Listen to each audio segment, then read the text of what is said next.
اعوذ باللہ من الشیطان اللعین الرجیم بسم اللہ الرحمن الرحیم وبہ نستعین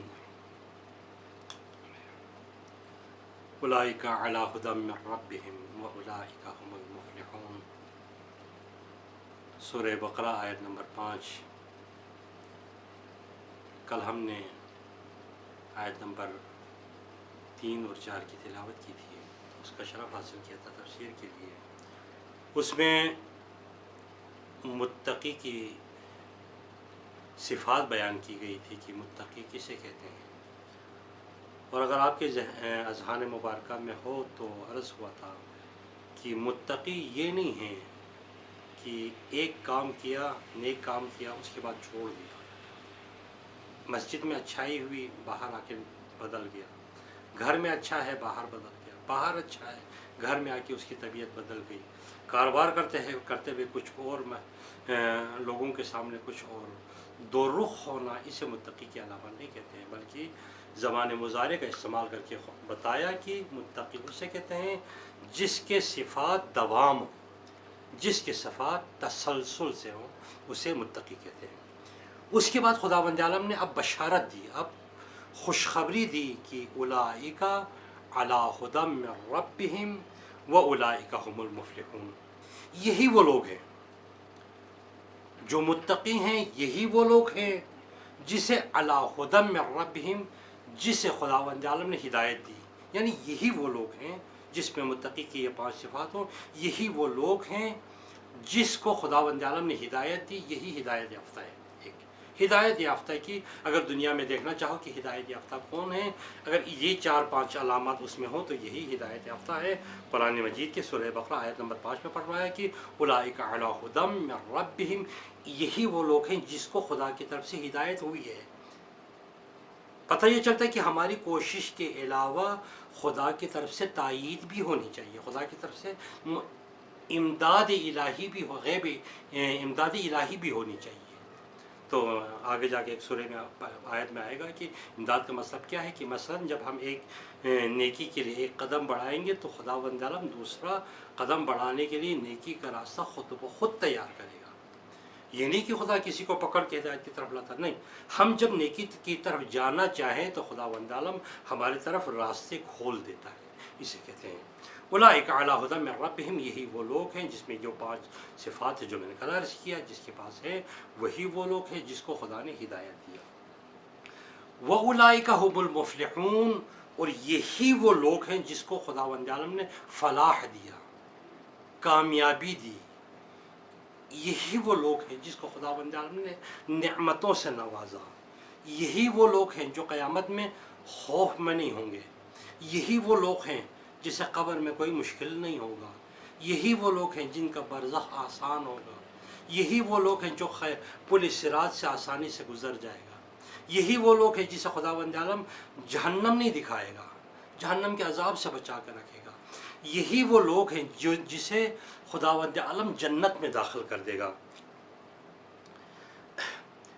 رسول پاک حضرت محمد مصطفیٰ صلی اللہ علیہ وسلم کی ایک حدیث ہے کہ ان فی الجنت غرفا یری ظاہرها من باطنها وباطنها من ظاہرها۔ رسول پاک فرماتے ہیں کہ جب میں معراج پہ گیا، جب جنت کی سیر پہ جب میں جا رہا تھا تو میں نے دیکھا کہ جنت میں ایک غرف ہے، ایک محل ہے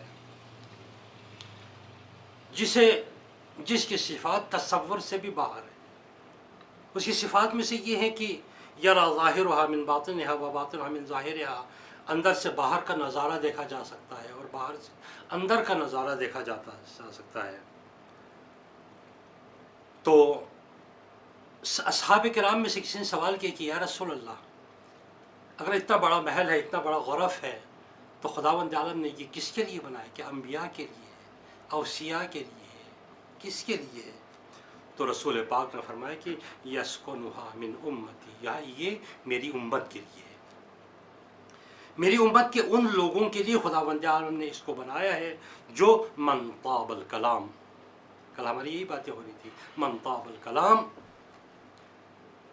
جس کی باتیں پاک و پاکیزہ ہو، جس کی زبان سے کبھی بھی غلط گفتگو نہیں نکلی ہو، جس کی زبان بازاری زبان نہ ہو، جس کی زبان کو سننے کے بعد لطف آئے اور انسان تمنا کرے کہ اس کے پاس بیٹھے، ایک من طاب الکلام، ایک وَأَطْعَمَ الطَّعَامَ، اور جتنے بھی مستحقین ہیں ان کو کھانا کھلانے والا ہو. دو، تمام جتنے بھی ضرورت مند ہیں اس کو کھانا کھلانے ہو. دو، وَأَفْشَ السلام، اور ہر وقت سلام کرتا ہو، سلام کرنے میں سب سے زیادہ پہل کرتا ہو. بزرگ آئے تب بھی سلام، اس سے عمر میں چھوٹا ہو تب بھی سلام، غریب ہو تب بھی سلام، امیر ہو تب بھی سلام.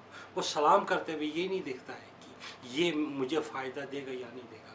وہ سلام اس لیے کرتا ہے کہ یہ حکم الہی ہے، سنت نبوی ہے، یہ اسلام کے احکام میں سے ہے، اس لیے وہ سلام کرتا ہے. وہ آپ سلام.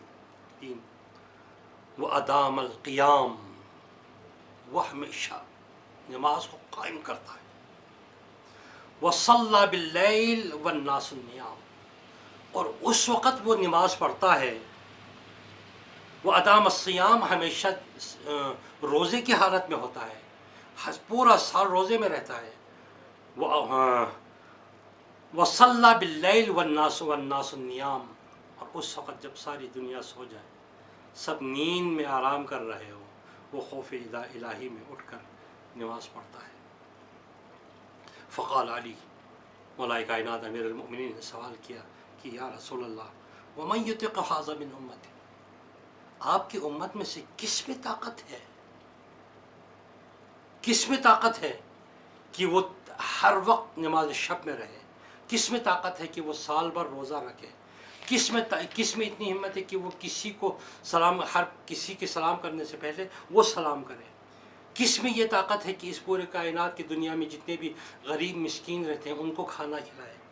کس میں طاقت ہے کہ وہ کبھی بھی زبان سے کوئی بری بات نہ کہے، کبھی کبھی نکل بھی جاتا ہے.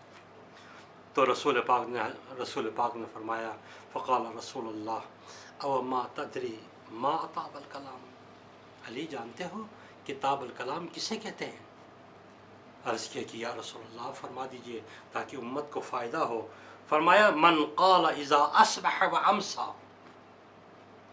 من قال اذا اصبح وامسا، صبح بھی جیسے ہی اٹھتا ہے سب سے پہلا جملہ وامسا، اور رات کو سونے سے پہلے وہ کہے سبحان اللہ والحمد للہ ولا الہ الا اللہ واللہ اکبر 10 مرات.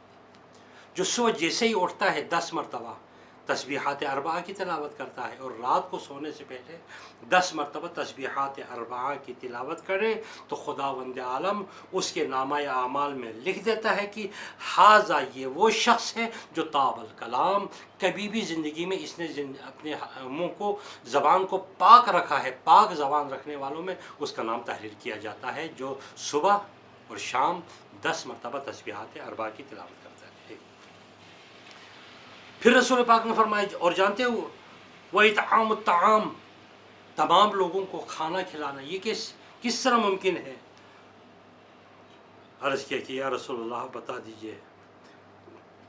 رسول پاک نے فرمایا کہ یا علی وَإِطْعَامُ الطَّعَامِ نَفَقَةُ الرَّجُلِ عَلَىٰ عِيَالِهِ، اپنے گھر والوں کو پاک حلال کھانا دسترخوان بچھا کے، کھانے سے پہلے وضو کر کے اپنے گھر کے بچوں کے ساتھ وہ خوشی سے، یہ نہیں کہ اس نے وہ اس کو ڈانٹ رہا ہے، اس کو ڈانٹ رہا ہے، اس کو ڈانٹ رہا ہے، نہیں، خوشی سے دسترخوان بچھا کے، کھانے سے پہلے وضو کر کے، پہلا نوالہ اٹھانے سے پہلے بسم اللہ الرحمن الرحیم پڑھ کے، آخری نوالہ جیسے ہی ختم کرے شکر الحمدللہ رب العالمین کہے دسترخوان پہ، اور خوشی کے ساتھ بچوں کو ڈانٹے بغیر خوش اپنے گھر والوں کو طعام کھلانا.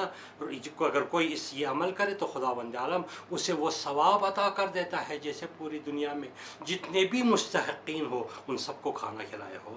دو، وَأَمَّا إِدَامَةُ الصِّيَامِ، وہ کون ہیں جو سال بھر روزے کی حالت میں رہتا ہو؟ رسول پاک نے فرمایا فَهُوَ أَن يَصُومَ الرَّجُلُ شَهْرَ رمضان، اور وہ شخص جو رمضان کے پورے روزے رکھتا ہے.